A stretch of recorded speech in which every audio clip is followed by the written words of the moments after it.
Hello and good morning everyone. Welcome in my YouTube channel Aman Science Academy. Myself is Kamil Singh. Today I discuss in class 10 chapter 10 विद्युत धारा। आप लोगों को पता है कि हम लोगों ने जो पिछली दो क्लास में जो पढ़ रहे हैं कि प्रतिरोध की चालक तार पर निर्भरता क्या होती है। कहने का मतलब है कि प्रतिरोध किन किन कारकों पर निर्भर करता है जब किसी तार से जुड़ा हुआ होता है। तो मैंने आप लोगों से दो चीजों के बारे में डिस्कस किया था। मैंने कहा था चार चालक कारक पर निर्भर करता है। चालक तार की लंबाई पर, सेकंड उसके क्षेत्रफल पर, उसकी प्रकृति पर और उसके तापमान पर। तो दो चीजों के बारे में अपने पिछली क्लास में अपन ने डिस्कस किया था, उसमें ग्राफ बनाया था और उसके बाद हम लोगों ने पिछली क्लास में डिस्कस किया था प्रतिरोधकता कहते किसे है और इसका मात्रक क्या होता है, इसका सूत्र क्या होता है, उसके बारे में हम लोगों ने डिस्कस किया था। आज अपन तीसरे कारक की बात डिस्कस करेंगे। तीसरा कारक का बेटा पदार्थ की प्रकृति पर।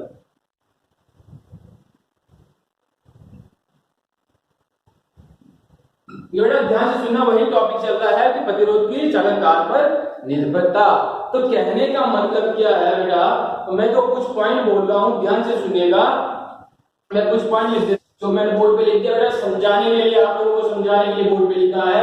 एक एक पॉइंट को ध्यान से सुनना है। अभी तक अपन लोगों ने पढ़ा है कि चालक तार की प्रतिरोध पर निर्भरता चार कारकों पर निर्भर करती है।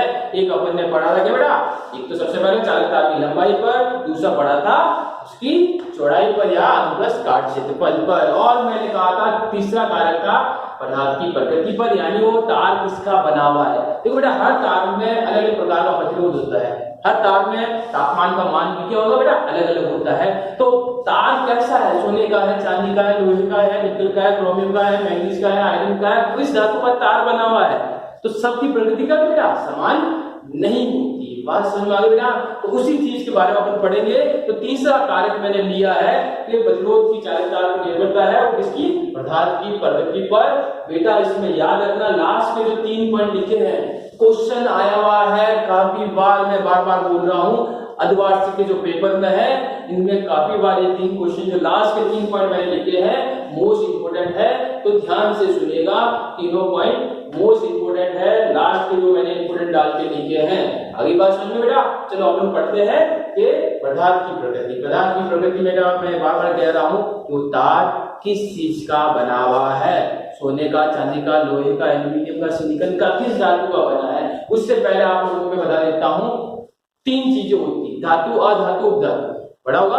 धातु किसे कहते हैं, इसमें चमक होती है, इसमें धातुओं में से ठोस पाई जाती है, जिसका गलनांक ज्यादा होता है, जिसका घनत्व अधिक होता है, ठीक है, जिसमें चमक पाई जाती है, जिसमें आवाज निकलती है, वो सारी क्या होती है, धातु होती है। जैसे लोहा, सोना, चांदी, सारी क्या बेटा धातु। अधातु इसके अंदर ना आवाज आती है, ठोस रूप में, द्रव रूप में, गैस रूप में, तीनों में हो सकती है। गलनांक क्या तो बेटा बहुत कम होता है, दूसरे रंग की पाई जाती है। ये सारे जो गुण होते हैं वो क्या किसके होते हैं बेटा, अधातु का। और धातु अधातु दोनों से मिलकर जो बनी होती है वो क्या कहलाती है बेटा, मिश्र धातु कहलाती है। क्या कहलाती है, मिश्र धातु। जैसे स्टील की बात करता हूँ, स्टील में बेटा 2 या 2 से अधिक धातु मिली हुई होती है, इसलिए इसको क्या कहते हैं बेटा, मिश्र धातु कहते हैं। जैसे अपन जो घरों में ज्वेलरी पहनते हैं वो भी क्या बेटा, मिश्र धातु है, धातु नहीं है। प्योर सोना होगा तो वो धातु है। 2 चीजें अगर मिक्स होती है, अपन ज्वेलरी पहनते हैं उसमें कुछ ना कुछ मिलावट की जाती है, वो क्या होगी, मिश्र धातु। बात समझ आ गई। तो अपन जो पढ़ रहे थे चालक तार की प्रतिरोधकता, प्रतिरोध पर निर्भरता, तीसरा पॉइंट हम पढ़ रहे थे चालक तार की प्रकृति पर। यानी फर्स्ट पॉइंट ध्यान से सुनना बेटा, एक एक पॉइंट ध्यान से समझना। 5 पॉइंट है, पांचों पॉइंट इंपोर्टेंट है। एक बार जल्दी 2 मिनट में एक बार सारा पॉइंट आप रिवाइज करो, फिर मैं आपको एक एक पॉइंट समझा रहा हूं।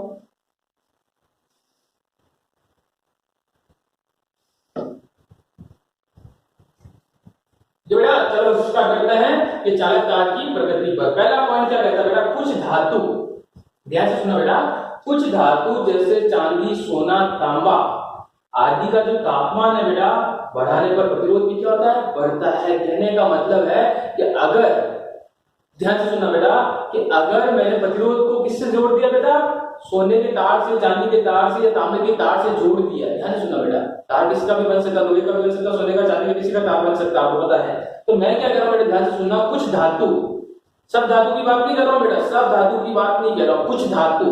कुछ धातु कौन सी, चांदी, सोना, तांबा, अगर मैं उसको गर्म करता हूं, अगर उसको गर्म हो जाता है तो प्रतिरोध का मान भी क्या हो जाता है बेटा, बढ़ जाता है। बात समझ में आ गई। तो पहला पॉइंट क्या बेटा, कुछ धातु जैसे चांदी, सोना, तांबा आदि का तापमान अगर मैं बढ़ाता हूँ, अगर वो जल्दी गर्म होते हैं तो प्रतिरोध भी क्या होता है बेटा, बढ़ने लगता है। बात समझ में आ गई बेटा।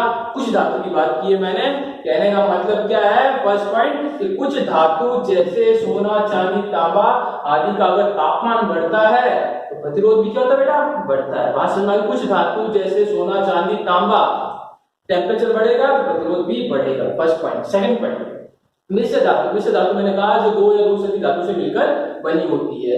कुछ मिश्र धातु जैसे मैग्नीन, मैग्नीन बेटा मिश्र धातु दो या दो चीजों से मिलकर बनी हुई है, और कांस्टेंट का प्रतिरोध ताप परिवर्तन के साथ कम होता है। कहने का मतलब क्या बेटा, कि अगर मैंने मैग्नीज का तार लिया है या कांस्टेंट का तार यूज लिया है, प्रतिरोध के साथ जुड़ा हुआ है दोनों के तार, ठीक है, तो अगर मैं उसका तापमान बढ़ाता हूं तो प्रतिरोध में क्या होता है बेटा, थोड़ा बहुत परिवर्तन होता है। कितना होता है बेटा, बहुत ही कम परिवर्तन होता है। बात समझ में आ गई बेटा। फर्स्ट पॉइंट क्या था कि कुछ धातु जैसे सोना, चांदी, तांबा अगर उसमें मैं प्रतिरोध तापमान बढ़ाता हूं, प्रतिरोध का मान भी क्या होता है बेटा, बढ़ता है। सेकंड पॉइंट मैंने बोला है कुछ मिश्र धातु जैसे मैग्नीन और कांस्टेंट, इनमें अगर मैं क्या करता हूं, तापमान थोड़ा बढ़ाता हूं तो प्रतिरोध बढ़ जाता है, यानी तापमान परिवर्तन के साथ क्या होता है बेटा, प्रतिरोध थोड़ा कम परिवर्तन होता है। बात समझ में आ गई। तीसरा पॉइंट मोस्ट इंपोर्टेंट, ध्यान से सुनो बेटा।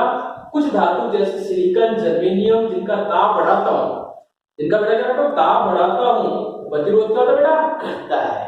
तो बेटा तीन पॉइंट देखो, फर्स्ट पॉइंट वापस में, तीनों पॉइंट में कॉम्प्लिकेटेड क्या है, ध्यान सुनना।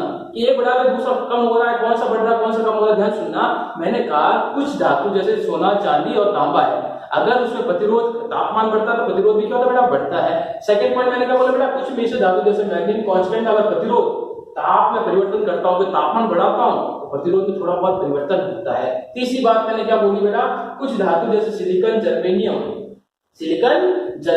जिनका अगर मैं ताप बढ़ाता हूं, ताप बढ़ा देता तो प्रतिरोध एकदम क्या होता है बेटा, कम। धातु में क्या होता है बेटा, ताप बढ़ाते हैं, सोने, चांदी, तांबे की बात करो, ताप बढ़ाता हूं तो प्रतिरोध भी क्या होता है, बढ़ता है। जबकि मैंने कहा मैग्नीज और कांस्टेंट मिश्र धातु में क्या होता है, ताप बढ़ाता हूं थोड़ा बहुत प्रतिरोध बढ़ता है। तीसरी बात मैंने क्या की बेटा, कुछ धातु जैसे मैंने कहा जर्मेनियम है, सिलिकॉन है, ताप बढ़ाता हूं प्रतिरोध क्या होता है बेटा, कम हो जाता है। बात सुनना के तीन पॉइंट। चौथा पॉइंट ध्यान से सुनना, मोस्ट इंपोर्टेंट है। चौथा और पांचवा पॉइंट दोनों क्या कह रहा है बेटा, चौथा पॉइंट, कुछ धातु में, ध्यान से सुनना बेटा, कुछ धातु में ताप कम करने पर प्रतिरोध का मान कितना हो जाता है बेटा, शून्य हो जाता है। यानी अभी अपन ने इस पॉइंट से पहले पढ़ा था कि सिलिकॉन और जर्मेनियम के अंदर जैसी ताप बढ़ाता हो तो प्रतिरोध क्या हो जाता है बेटा, कम हो जाता है। तो ये क्या कह रहा है कि कुछ धातु ऐसी होती है इसमें ताप बढ़ाता रहता हूं, एक कंडीशन ऐसी आती है कि प्रतिरोध का मान कितना होता है बेटा, 0 हो जाता है। बात समझ में आ रही। क्या कह रहा है, कुछ धातु ऐसी होती है जिसमें अगर मैं क्या कर रहा हूं, तापमान बढ़ाता रहता हूं, निरंतर तापमान बढ़ाता रहता हूं, तो एक कंडीशन ऐसी आती है जिसमें प्रतिरोध का मान 0 हो जाता है। ऐसे पदार्थ कहलाते हैं अतिचालक पदार्थ कहलाते हैं। इंपोर्टेंट पॉइंट है कि कुछ धातु ऐसी होती है जिसमें मैं ताप बढ़ाता रहता हूं, एक कंडीशन ऐसी आएगी, प्रतिरोध का मान किसका होगा, 0 हो जाएगा प्रतिरोध का मान। वो कहलाता है अतिचालक पदार्थ, या फिर उसे कहते हैं बेटा सुपर कंडक्टर। आपको क्या था, इसका उदाहरण लिखिए, पारे का उदाहरण लिखना है कि अगर पारे का तापमान है बेटा 4.2 केल्विन तक मैं गर्म कर देता हूं, पारे को कितना गर्म करता हूं बेटा, देखो तापमान को हमेशा किसमें मापते हैं बेटा, ऐसे यूनिट क्या है, ऐसे ही मापते क्या तापमान का, केल्विन। इसमें मापते हैं केल्विन में नापते हैं अपन। बात सुना ली। तो मैं ये कह रहा है कि तारे अगर पारे को मैं 4.2 केल्विन तक गर्म करता हूं तो उसका प्रतिरोध कितना हो जाता है बेटा, 0 हो जाता है। यानी वहां पे प्रतिरोध कितना लगाना पड़ेगा, प्रतिरोध लगाने की जरूरत नहीं पड़ेगी। लास्ट पॉइंट ध्यान से सुनना, अगर मैंने कहा है मैग्नीन है बेटा, ध्यान से सुनना, ये इंपॉर्टेंट है कि मैग्नीन किन किन धातुओं से मिलकर बनी होती है और नाइट्रोन किन किन धातुओं से मिलकर बनी होती है। ध्यान से सुनना बेटा, ये दोनों क्या है, मिश्र धातु, बहुत सारी धातुओं से मिलकर बनी होती है। तो मैग्नीन क्या रहता है बेटा, कॉपर, मैग्नीज और निकल, तीनों को मिक्स कर देते हैं, तो मैग्नीन बनती है। नाइट्रोन किससे बनता है, मैग्नीज, निकल और क्रोमियम, तीनों को मिक्स कर देते हैं तो क्या बनती है बेटा, नाइट्रोन का तार बनता है। बात समझ में आई। ध्यान से देखिए, फिर नेक्स्ट जो पॉइंट है उस पर डिस्कस करते हैं अपन।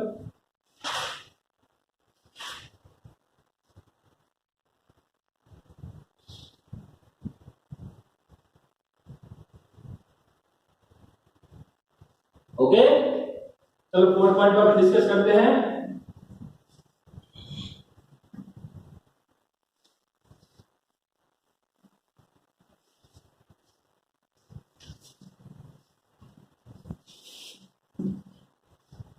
तो बेटा अपन लोगों ने अभी तक 3 पॉइंट पे डिस्कस किया। चौथा पॉइंट पदार्थ का तापमान। यानी हम लोगों ने अभी तक 3 पॉइंट पे डिस्कस कर चुके हैं, तो प्रतिरोध की चालकता के निर्भरता लंबाई पर, चौड़ाई पर और पदार्थ की प्रकृति पर, इन तीनों के बारे में अपन लोगों ने डिस्कस किया है।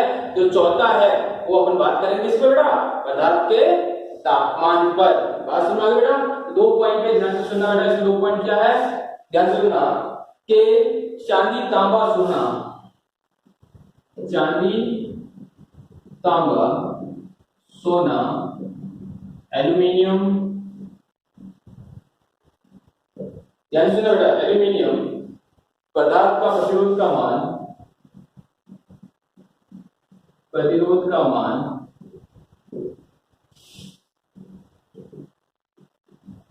अलग अलग होता है। बात सुना गई। सेकेंड पॉइंट इंपोर्टेंट मैं बोल रहा हूं, एल्यूमिनियम का प्रतिरोध सबसे, एल्यूमिनियम का प्रतिरोध सबसे अधिक एवं चांदी का प्रतिरोध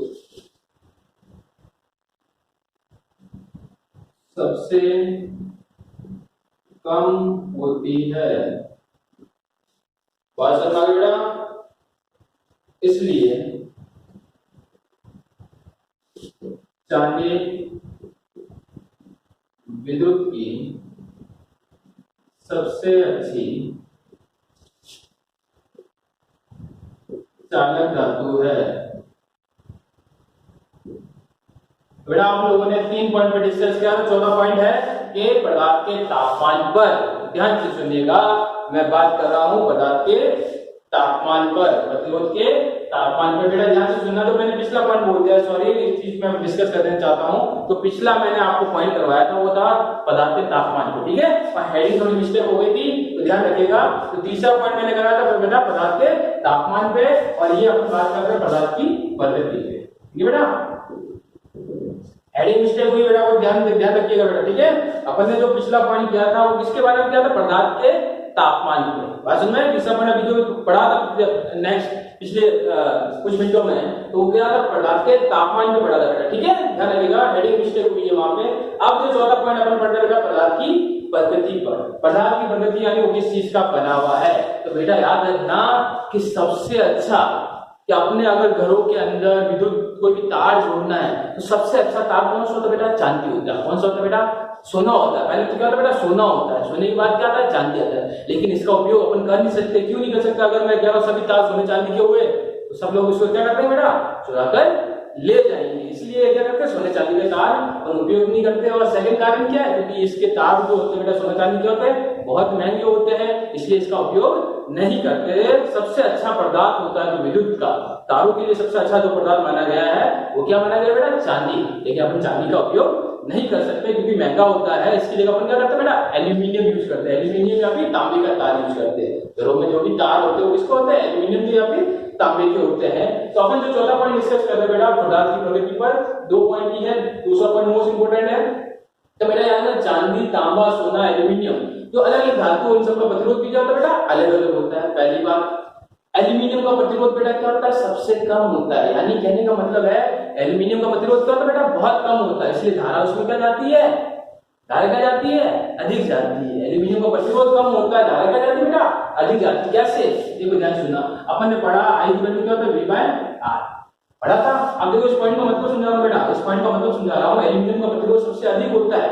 अगर प्रतिरोध अधिक होगा, ये क्या बेटा, प्रतिरोध अधिक है तो धारा क्या जाएगी बेटा, कम जाएगी। इसका मतलब एल्यूमिनियम में धारा क्या जाती है बेटा, कम जाती है। बात समझ में आ गई। अब चांदी की बात करता हूं, चांदी में प्रतिरोध क्या होता है बेटा, कम होता है, तो धारा क्या जाती है बेटा, अधिक जाती है। बात समझ में आ गई। तो इसलिए सबसे अच्छी जो चालक मानी गई है वो चांदी मानी गई है, ठीक है। आज अपन इतना ही डिस्कस करेंगे, और जो पढ़ाया मैंने चारों पॉइंट को आप एक बार वापस रीड आउट करोगे, उसको याद करोगे, ओके।